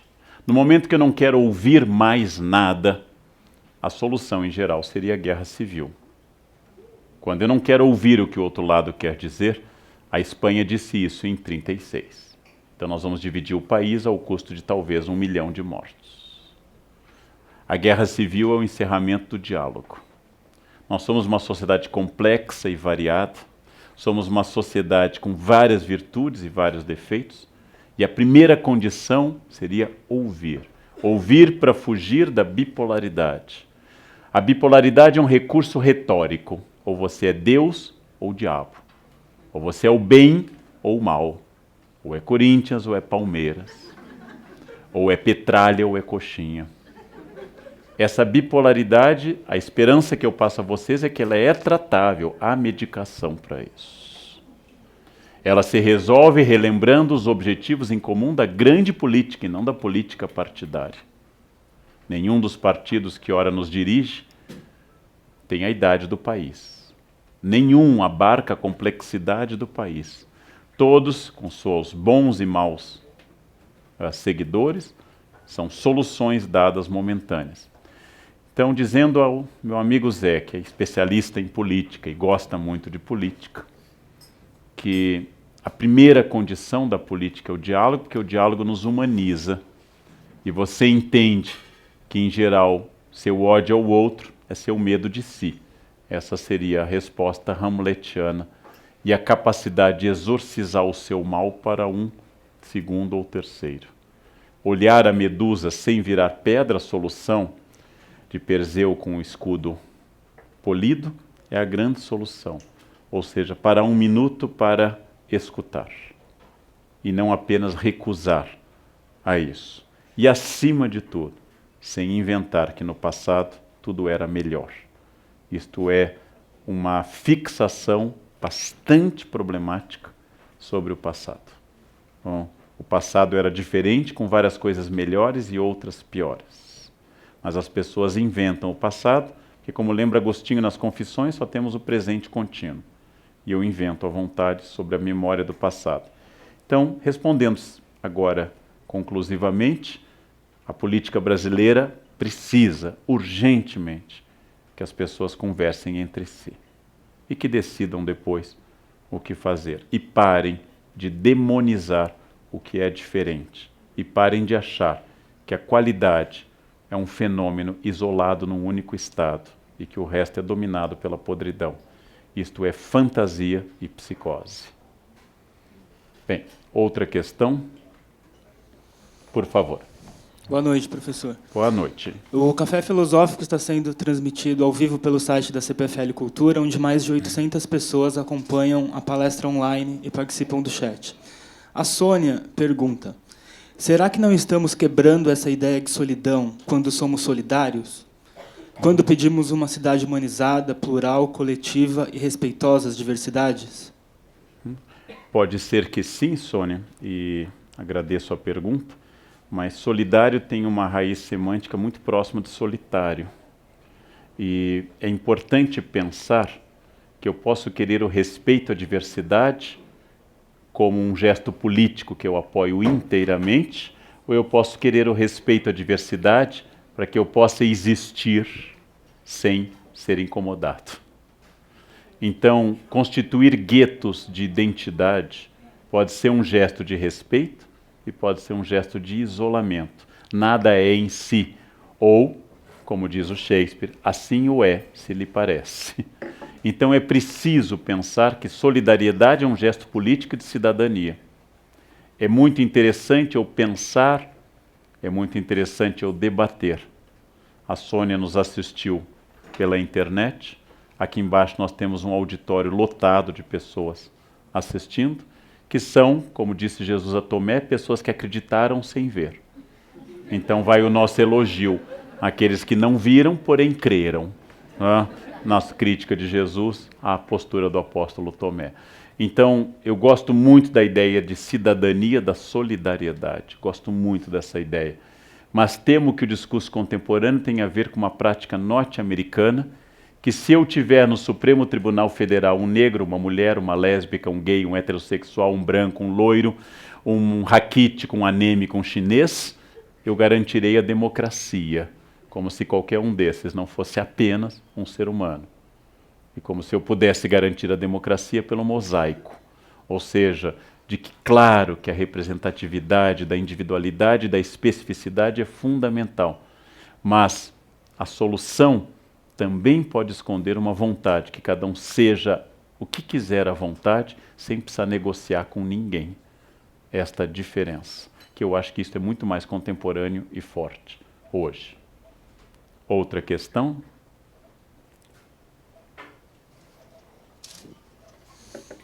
Aqui ainda sobre a questão da internet, tem uma pessoa que, infelizmente, não se identificou, mas ela pergunta se as redes sociais potencializam o poder do eu. Uhum. Algumas pessoas apelidaram o Facebook de a revista Caras do Povo Não Famoso, porque o sonho de todas, segundo ele, é fazer sucesso algum dia. O que você pode falar sobre isso? Acho que é uma versão otimista essa, porque pressupõe que esteja na cara seja famoso ou importante, em primeiro lugar. Eu podia chamar a caras do Facebook dos wannabe famosos. Né? Na verdade, é uma injustiça com a fama e com a caras, né? Nos dois casos. Eu acredito que nós estamos gritando desesperadamente para sermos observados. Eu acredito que nós nos sentimos muito solitários. Eu acredito que potencializamos o eu, mas atomizamos, se preferirem a metáfora física, ou capilarizamos, se preferirem a metáfora biológica. Nós temos, desde a invenção da imprensa, século XV, na Alemanha, a invenção da grande imprensa de jornalismo, século XIX para o XX, a televisão no século XX e o rádio no século XX, nós temos um crescimento gigantesco da capacidade de comunicação com o grande público. Ainda estamos lidando com estes fatos, mas sem sombra de dúvida, as pessoas estão dando opinião sobre tudo e esse é um bom exercício. A minha pergunta é se alguém está ouvindo a opinião alheia, se alguém está lendo a dos outros. Se eu tiver 35 grupos de WhatsApp, família, amigos, emprego, festa, etc. Se eu tiver 3 contas de Instagram, se eu tiver 4 perfis no Face, inclusive um fake para sacanagem, se eu tiver tudo isso, quem que eu estou lendo de fato, se todo o meu tempo é consumido pela atualização dessas questões? Eu, como pessoa mais velha, assisti ao nascimento do celular, assisti ao nascimento do computador pessoal, vi tocar o primeiro celular em sala de aula. Os jovens não sabem disso, mas não havia celular antes. Eu sei que essa ideia é uma ideia muito extraordinária. E como me dizem algumas alunas, não posso desligar, professor, eu tenho filhos. Como será que nossas mães nos criaram sem o celular? Ou seja, minha preocupação não é com a tecnologia. Eu uso o celular e gosto muito, e ele é muito útil, ele resolve muitas coisas para mim. A minha preocupação não é tirar ou reforçar o celular. Isso é secundário, isso é uma pergunta secundária. A minha preocupação é quem sou eu que preciso estar presente com tantas personagens, em tantos espaços, para que tanta gente me veja. Quando eu falo, às vezes, na televisão, e essa televisão tem interação via redes sociais, eu tenho a sensação que ninguém escuta. Eu tenho a sensação que muitos telespectadores estão casados comigo, não me escutam e não temos sexo. Ou seja, é um casamento absoluto. Eu tenho a sensação que cada um emite a sua opinião imediatamente quando identifica que eu disse alguma coisa. E graças a isso, ficam mandando mensagens. A participação é muito boa. E quando eu escuto e interajo, ela é fundamental. Nós temos a chance de uma virada, vou usar uma palavra mais difícil, epistemológica no século XXI, em que o conhecimento atingiu um novo patamar de validação. Temos a chance, mas isso ainda não ocorreu. Nós não estamos mais brilhantes ou mais produtivos do que há 30 anos. Apenas estamos incrivelmente mais ocupados com o mundo virtual. Eu saí com uma profissional de arquitetura que fazia um trabalho para mim e ela sentou comigo para jantar e discutir um problema de reforma e ela atendeu o celular. Eu fiquei esperando, certamente era algo grave. Continuamos a conversar, ela atendeu novamente. Eu esperei, certamente era algo gravíssimo que impedia a nossa reunião. Na terceira vez tocou o celular dela, era eu ligando para ela e dizendo a ela: já que você prefere pelo celular, vamos ter nossa reunião assim. E tivemos, e foi uma reunião produtiva. E o celular dela não tocou mais, porque nós tivemos. É uma questão de escolha. Me preocupa que a realidade virtual se sobrepõe à realidade real. Me preocupa isso, mas é provável uma preocupação de idade, não seja uma preocupação de crianças ou jovens, que isto vá passar. Me preocupa que realmente a fala reflexiva, que é o tom da fala do Hamlet, tenha desaparecido e a fala informativa esteja dominando. Como diz num filme sobre a dificuldade de Shakespeare, o problema de Shakespeare é que ele nunca diz vai dali para lá. Shakespeare diz, toma das asas de Mercúrio e passa deste ponto àquele outro onde o sol se põe. As metáforas, as interpolações, os adjuntos, os apostos, os vocativos shakespearianos tornam complicada a frase reflexiva, porque a frase reflexiva pressupõe pensar no que eu estou dizendo. E quando eu penso no que eu estou dizendo, curiosamente, eu digo menos, porque é muito mais significativo. Quando eu não penso no que eu estou dizendo, eu digo mais coisas, porque elas perderam o sabor e se tornam como num quilo. Apesar do restaurante por quilo ser uma maravilha, que reduziu todos os alimentos ao mesmo sabor. O chuchu, a vitela, o purê, o milho, a alface, todos têm o mesmo gosto. E se não tem as 11 quando são colocadas as 3, certamente tem o mesmo sabor, as pessoas põem um pouco de cada, como se fizesse qualquer diferença. O frango, o peixe ou a carne, e escolhem a ervilha, como quem escolhe pérolas, uma por uma, e colocam delicadamente no seu prato. E eu fico pensando, é tão sem graça essa comida, que eu tenho que ter muito cuidado ao comer, para me sentir comendo alguma coisa. Ou seja, quando eu não tenho sabor nas coisas que eu vivo e faço, eu multiplico as coisas que eu vivo e faço. E falo mais, e saio mais, e faço mais festas, e tenho mais amigos, e viajo mais, e não paro de viajar, porque como eu não consigo estar comigo, eu quero estar em todos os lugares do mundo, porque eu não tolero estar na minha casa, ou pensativo. Então eu tenho que estar no estresse do aeroporto e visitando. Você foi à Argentina? Já fui a Buenos Aires, já fui a Córdoba, mas você conhece Salta? Ai, Salta eu não conheço, então vamos a Salta neste momento. Agora eu fui a Salta. E a Patagônia? Você conhece a Patagônia? Não. E Mar del Plata? Ou seja, é uma vida para rodar, rodar, rodar, até que eu fique tão tonto que eu perca a consciência de mim mesmo. Por isso que nós viajamos mais do que jamais viajamos no passado, porque nós não estamos vendo mais nada. E batemos fotos que vão para o computador e não vão ser vistas por ninguém. Ou vão ser enviadas para 10 mil pessoas que não vão ver, ou vão ter inveja de eu estar viajando e vão responder apenas kkkk. Ou seja, este é o vazio que o Hamlet estranharia, já que o Hamlet faz toda a peça dele, a mais reduzida de todas, num único espaço da corte, num único espaço de Elsinore, em salas do palácio. E dali apenas eles falam de uma viagem à Inglaterra de navio e falam de uma ida a Heidelberg, uma ida a Paris, mas toda a peça se passa ali, porque a casca de nós do Hamlet é suficiente, reinado, é suficiente para ele. Outra questão, por favor. Boa noite. Boa noite. Eu gostaria de perguntar se você acha que a tomada de consciência do Hamlet faz com que ele perca o medo da morte e se você acha que a nossa sociedade se esquece um pouquinho desse fato que nós vamos morrer. A pergunta objetiva seria por que ter medo do que é inevitável? Como eu não posso ter medo do pôr do sol, eu não posso ter medo da morte. Não adianta eu dizer, acho que amanhã o sol vai nascer. Eu não posso ter medo daquilo que, independente da minha vontade, vai ocorrer. Então, a morte é absolutamente estranho, o medo da morte.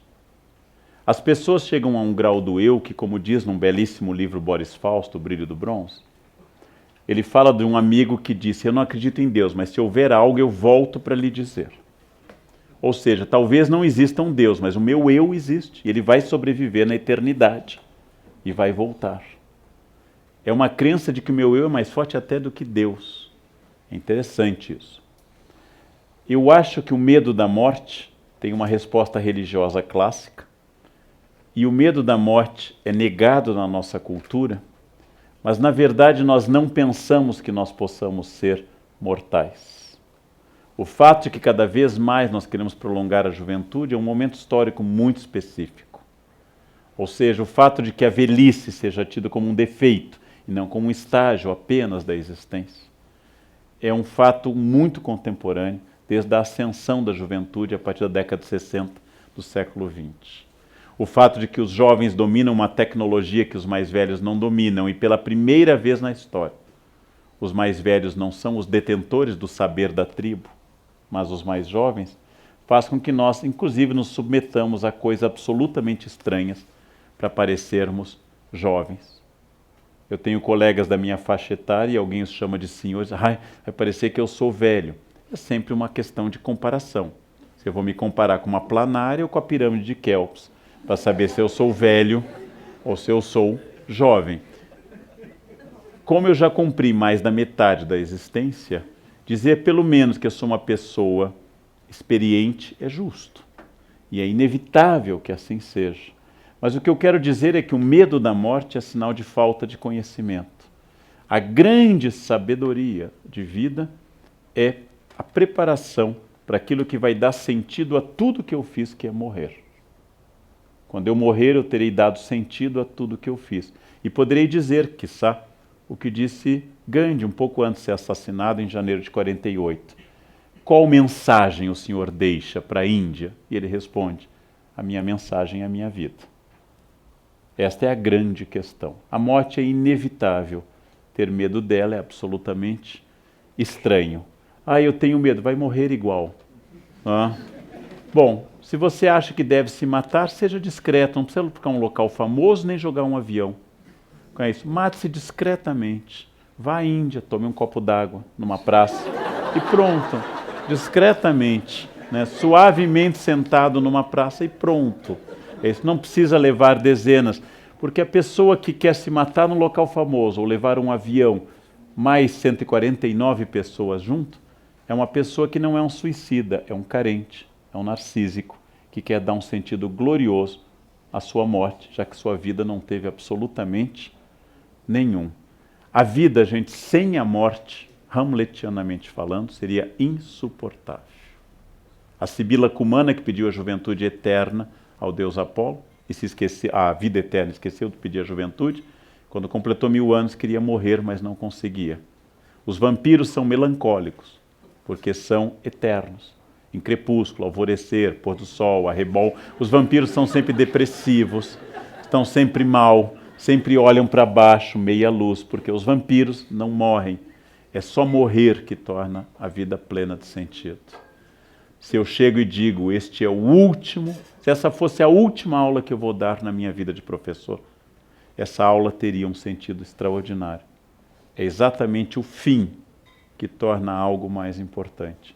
Morrer é o que nos torna úteis e práticos. E quando eu for esquecido, a minha vida terá atingido seu pleno patamar. Porque ser esquecido significa que o papel foi cumprido. E como qualquer ser, eu desapareci. Não é melancólico e não é depressivo. É absolutamente alegre. Melancólico e depressivo é você querer esconder a idade ou a falência inevitável da vida.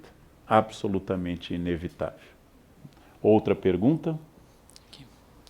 A Fernanda gostaria de saber, na sua opinião, se o fato de Hamlet ser jovem influenciou a intensidade de dilemas que ele vivenciou e as soluções às quais ele chegou.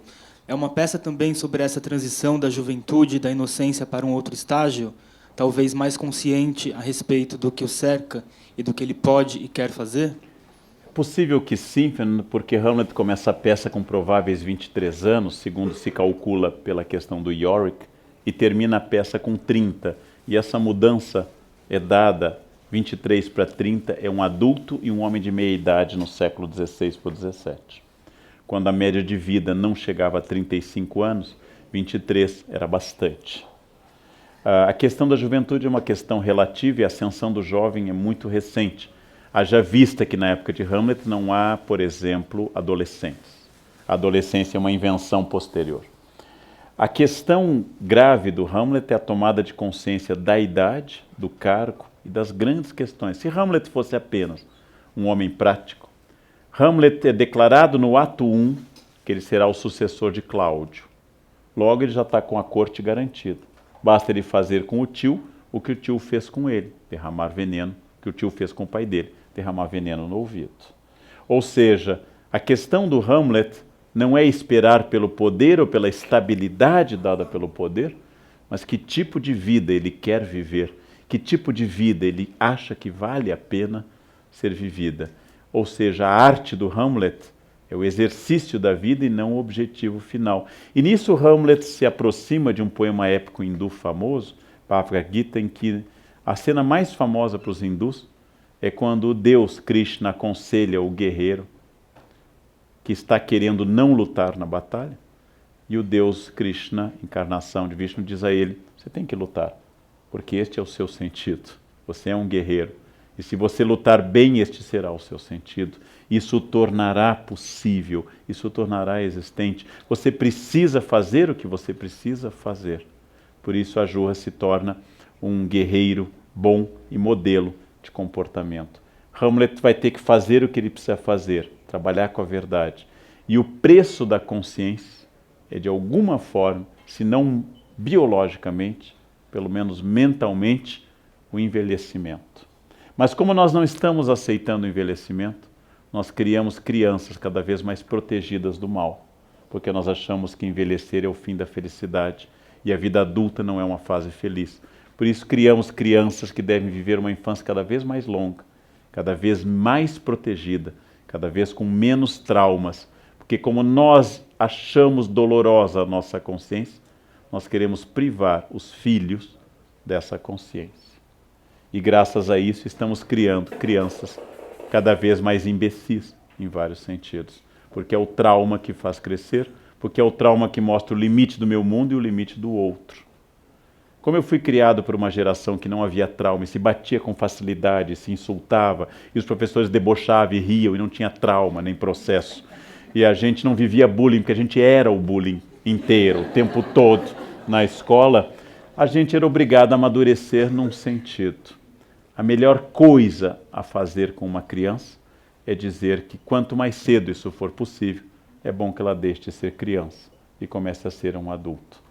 Ou seja, como eu acho isso difícil para mim, eu acabo impedindo que este filho tenha acesso à vida adulta, porque ele é minha chance de imortalidade, como disse Caligares num texto. Já que não há mais Deus, eu vou continuar no meu filho, e eu não posso punir nem bater no meu filho, mas ele pode bater em todo mundo, e ele pode fazer o que quiser, porque o importante é que ele seja feliz, na medida que eu não sou. Ora, suponho que uma criança deseje também a felicidade dos pais, e não apenas a sua própria. Outra questão, por favor. Boa noite. Boa noite. Karnal, a minha pergunta é bem específica em relação ao Hamlet e a questão das suas traduções. Uhum. Por você já ter dito que tem uma experiência profunda com Hamlet, que já releu e leu, eu queria saber, você já citou o Milor, que se gaba de ter feito talvez a melhor tradução de Hamlet, né, nas palavras dele. E eu li um artigo uma vez dizendo que, em relação à sexualidade em Hamlet, porque há relatos até de que essa obra foi censurada, né, em algumas épocas. Eu queria saber como isso se dá, comparando algumas traduções, e como isso é colocado, até por uma questão de algumas obras quererem retratar e puxar para o português do século XV, essa coisa toda. Como que isso se dá em relação ao sexo, né? Bem, Shakespeare é notavelmente... Você fez, na verdade, duas perguntas interessantes. Shakespeare é notavelmente erótico. O baixo corporal é muito presente em Shakespeare. Há uma cena em que o porteiro atende no Macbeth, uma das cenas de maior tensão na peça, porque acabou de ser assassinado o rei da Escócia, e o porteiro atende e faz uma longa explicação sobre os efeitos do álcool sobre a sexualidade. E o porteiro explica que o álcool excita a vontade, mas retira as condições. Ele excita, mas murcha. Ele aumenta, mas faz fracassar. Ele está se referindo, metaforicamente, ao baixo corporal. Há cenas de vulgaridade ímpar em várias peças de Shakespeare, em que o baixo corporal, a tolerância é muito maior do que no século XVIII. Você vai encontrar melhor referência à sexualidade em Shakespeare do que em Racine, no XVII, por exemplo. Você fala das traduções, de fato Milor fez uma boa tradução para o teatro. A tradução do Milor é muito boa para quem vai representar.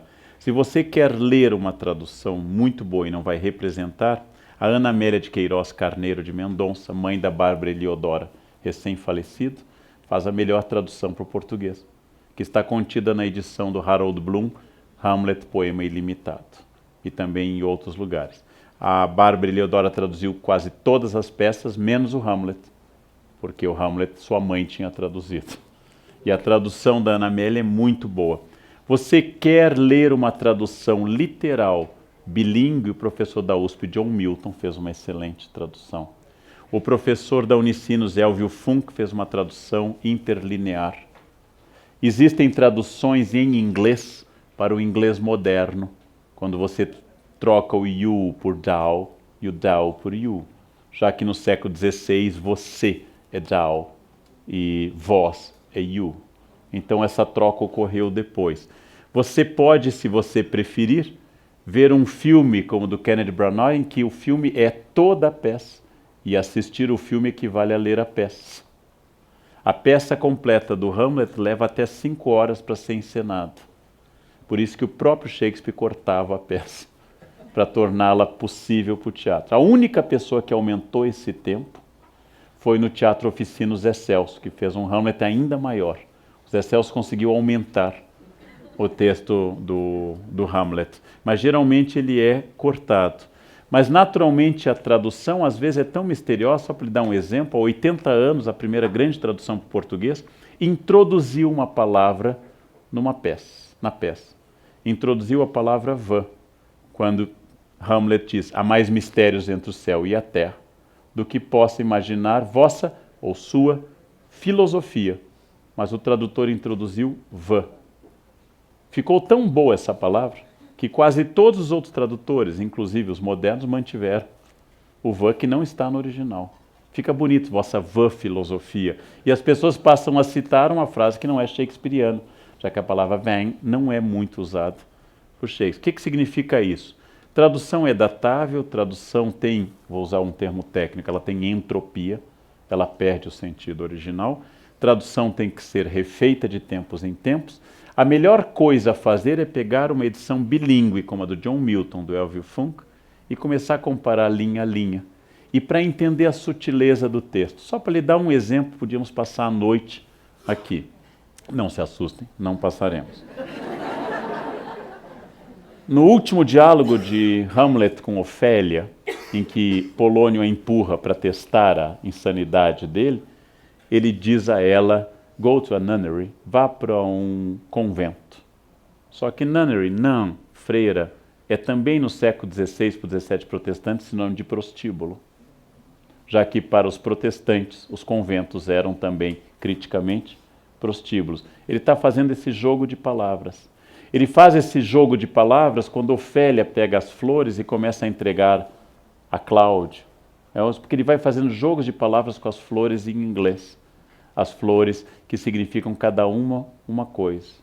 Ou seja, o alecrim, o rosmaninho, rosemarino, rosemary, é a planta rosa do mar. E para o mar foi o seu Hamlet, que não voltou.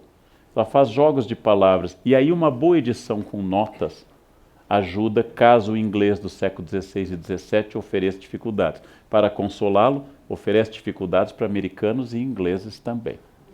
Como a peça de Camões, El Rei Dom Seleuco, que ninguém mais lê. Essa peça é absolutamente difícil para um lusófono contemporâneo. Uma peça de Sá de Miranda, uma peça mesmo de Gil Vicente, ela é quase impossível para uma pessoa contemporânea, mesmo que ela seja lusófona e aquela peça seja em português. Um poema de Paes Soares de Taveirós é inacessível a nós. Ou seja, é preciso lembrar que a língua é histórica.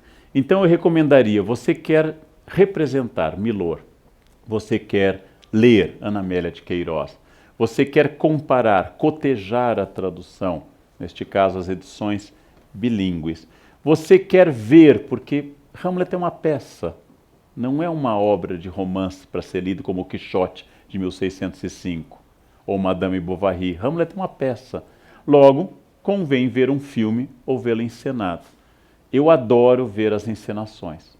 Elas são muito variadas. E tive a experiência em Avignon há muitos anos, no Festival de Teatro de Avignon, de ver Hamlet em cambojano. Eu não entendi absolutamente nada. Fiquei feliz ao ver que as pessoas na plateia também não estavam entendendo absolutamente nada. Porém, como eu conheço bem a peça, eu vi como um grupo cambojano encenava o Hamlet, ou como os japoneses encenam, por exemplo, Kurosawa fez Ran e fez também Trono Manchado de Sangue, como ele encena a peça como Macbeth ou Rei Lear, como ele traduz para o cinema japonês essas peças. Resultado, é uma obra, usando a expressão do Humberto Eco, aberta. E a tradução é uma obra aberta. O problema das traduções que circulam na internet é que elas são as traduções feitas há 70 anos que não têm mais direitos autorais. São essas que circulam na internet. E aí o Hamlet fica pesado, difícil e chato de ler, porque as pessoas usam português parnasiano para traduzi-lo. Aí ela fica tão chato como um poema de Bilac, né? Com certa injustiça que Bilac tem alguma coisa boa que eu ainda vou descobrir. Mas existe uma questão da idade da tradução, que é muito importante. Traduzir é uma arte, e a entropia, a perda do sentido natural, é muito importante. Não é fácil entender Hamlet ou Shakespeare na Inglaterra contemporânea. Eu já assisti Shakespeare na Inglaterra com a Companhia Real Shakespeariana. Não é fácil entender. Eu entendo porque li as peças. Se eu não tivesse lido, eu não entenderia. Eu não entenderia. Agora, se você quer ouvir a melhor dicção de todos os tempos para o Hamlet, Laurence Olivier. Este homem é uma aula de dicção. O filme de 48 ganhou o Oscar de melhor filme estrangeiro. É uma aula de dicção, teatral ainda. O filme não é um bom filme, é uma boa peça filmada, mas é brilhante a dicção. Né? Comparado com o inglês contemporâneo, é genial. Bom, não temos mais perguntas, a não ser que alguém queira. Tem mais alguém que gostaria de fazer uma última pergunta? Tem? Acho que temos ali, Tem então aqui, vamos pronto. à última pergunta. A última, perfeito. Boa noite. Boa noite. Eu queria saber como é que era Shakespeare na época dele. Ele era uma pessoa popular? Todo mundo assistia a peça dele? Ou era uma coisa de elite como é hoje? É uma pergunta interessante. Shakespeare foi um homem que trabalhou em companhias populares. Shakespeare era reconhecido como um bom autor de poemas, mas nunca publicou em vida nenhuma das suas peças. O primeiro fólio que os amigos organizaram é posterior à sua morte. Tem o Bad Folio, um fólio pirata, mas o primeiro fólio, a primeira coleção de peças é posterior à sua morte. Shakespeare foi um homem conhecido como diretor de peças, como ator e como empresário do mundo teatral. Quando ele morreu, morreu em quase completa obscuridade. Sua única neta faleceu ainda no século XVII e a família de Shakespeare se encerrou. Não há nenhum descendente vivo de William Shakespeare. Ele teve 3 filhos, um filho chamado Hamnet morreu, eram gêmeos, o Hamnet e a irmã, e sua outra filha teve um filho, e essa neta que morreu no fim do 17 encerrou a genealogia de Shakespeare. Shakespeare deixou para sua esposa a 2ª melhor cama. É muito curioso, está no testamento dele. Deixou a sua esposa a 2ª melhor cama. É uma expressão do século 17. A primeira é a de hóspedes, a segunda é a do casal. Então ele deixou para a esposa a cama do casal. Bonito, romântico, né? Deixou a cama para a esposa. Shakespeare encerrou a sua existência quase totalmente obscuro. Eu não cheguei a desenvolver o que foi perguntado antes. Shakespeare, como todos os autores, foi proibido durante o período puritano, já que durante a Revolução Puritana os teatros todos foram fechados, os bares e os prostíbulos. Todos. Terminada a Revolução Puritana, reino de Carlos II, 1660 em diante, Shakespeare volta a ser encenado fracamente. E no século XVIII, Shakespeare é atacado de todo lado. Voltaire diz que ele é cheio de ideias, mas é vulgar. Goethe acha que ele é engenhoso, mas é difícil. É um homem datado. E apenas os alemães românticos começam a traduzir Shakespeare para o alemão no fim do século XVIII. E os alemães começam a descobrir, no meio do movimento Sturm und Drang, Tempestade em Ímpeto, que Shakespeare era maravilhoso. E o resultado, os alemães começam a ensinar Shakespeare.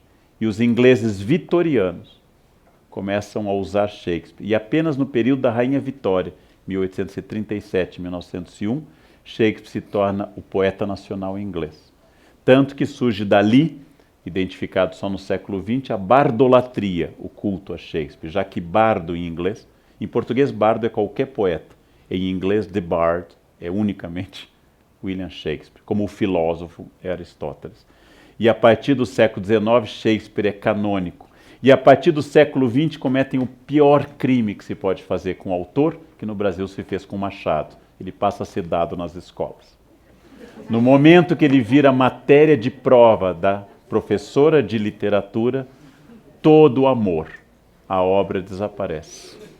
E os ingleses crescem com um ódio profundo daquele autor difícil, enrolado, quando eles têm que dizer na prova sobre Shakespeare. Resultado, ao torná-lo matéria escolar de jovens, em geral despreparados para aquela leitura, Shakespeare foi eliminado. É o mistério de Machado.